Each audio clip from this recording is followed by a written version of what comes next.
So this is a quick follow-up video to a number of videos where I attempted to fix this Mission 10-inch subwoofer. We're looking inside. As you can see, no amplifier here. I've made a bit of a hash of something here, and I'll show you what in just a moment. The reason I've made a bit of a mess trying to make that a little larger is that I eventually gave up on trying to fix the original amplifier's power supply in here. And I finally went and bought a Dayton Audio SP100D, which is a 100-watt Class D subwoofer plate amplifier, which fits almost sideways into the original hole in this one, which is convenient. This is a pretty interesting thing. I think the amplifier module is under here with a heat spreader to couple it to the outside of the plate.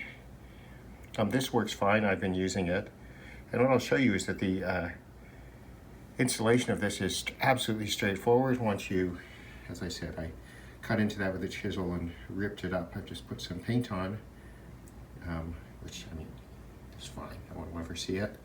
But all you have to do is plug into the new amplifier here. Plug the lot right there. I won't try to do it with one hand. Plug the whole lot together and it just works. Now, this is, what is it, about $100 US? I think 140 by the time it got to me here in Canada. There's a Canadian distributor, which is who I bought it from. You can't attempt to get it's a $500 subwoofer tops, right? You can't afford to get this repaired for the cost of just ordering that. So if you can fix it yourself, that's great. If you give up, which I eventually did, I haven't touched it for 8 months. And the reason I stopped is that I fixed the high output power supply, but the low voltage or the standby power supply that drives in this one, you can see this, probably this small transformer is what's doing that. And that comes over here and drives the preamp port. It comes back and you have,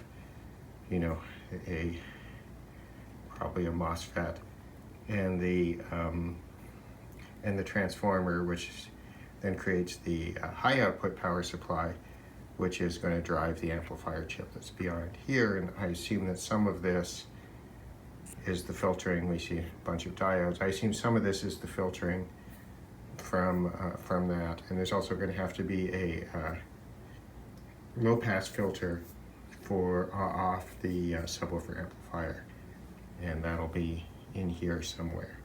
There's some inductors. I don't know. It might be on the other side of the board. In any event, these look like polycaps. It's not too bad. It looks fine. I don't really have any way of evaluating something like this, but it looks made to a reasonable standard. It's not expensive. It works. So my advice would be, if you are trying to repair a broken subwoofer, this is probably the way to go, rather than try to troubleshoot a rather oddly designed power supply in the one you've already got. Although I must say, it was fun trying, and I came very close, but I've just lost patience, and I actually want the thing working. So then we start to go to the more practical approach. Let me put it back in place, and I'll show you what that looks like. So to install it, you clip the speaker leads to the output.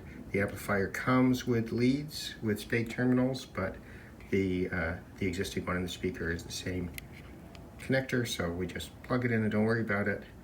Then it's just a question of flipping this over and screwing it on. So here it is in place. So essentially this is mounted sideways. That should be up. I put the power switch on top so I can shut it off at night if I want to avoid irritating the neighbors. And yeah, I mean, there's not much. It's just a subwoofer. You have auto, on, off, and this bass boost, which I haven't played with. That's supposed to give you a 6 dB peak at 40 or 35 or something. I don't know, it probably would work with a 10-inch sealed subwoofer, but I mean, why wouldn't you just turn it up and adjust it how you want? You've got your frequency adjustment. You do that by ear, right? the easiest way is you turn up the volume so it's a little bit too loud, and you listen for the big fat frequency hump you get when it's adding to your existing speakers. So we're in the 2.1 format, right? And then you turn the frequency, and then you turn the frequency down until that isn't as noticeable, and then you adjust the volume to your taste, really, because it doesn't really matter here because my listening position is in a bit of a node of the room. You turn it up pretty loud to get it going pretty well. So I've been entirely happy with this. It doesn't get warm. It's Class D. Neither did the other one, mind you. Dayton makes an AB one, which I think is better liked by reviewers, but honestly, again, in my usage and my degree of caring about it, this is absolutely fine. So I would say if you have the amplifier die in your subwoofer, don't throw it out if it's out of warranty. I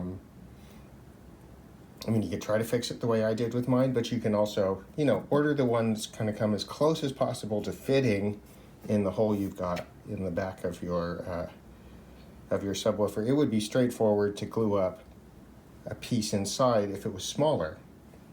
Bigger, then you have to route it out, and as you can see, because this is made with medium density fiberboard, it tears up pretty easily when you try to put a chisel in it to adjust it. And I've just put some black paint on it, which is still drying, to fix that out. But as I said, this sounds fine. I don't notice a difference in sound at all, and most of the issues in the bass in this room have to do with room acoustics and don't have anything to do with the subwoofer. Now, this is a 10-inch forward-firing sealed box subwoofer. There's no port. Maybe if you had something that went down lower, you might notice more difference between these sorts of amplifiers. Maybe you'd want more power and all that. But again, in my situation, this is absolutely fine. All right, well, I hope that's helpful for someone. Thanks for watching.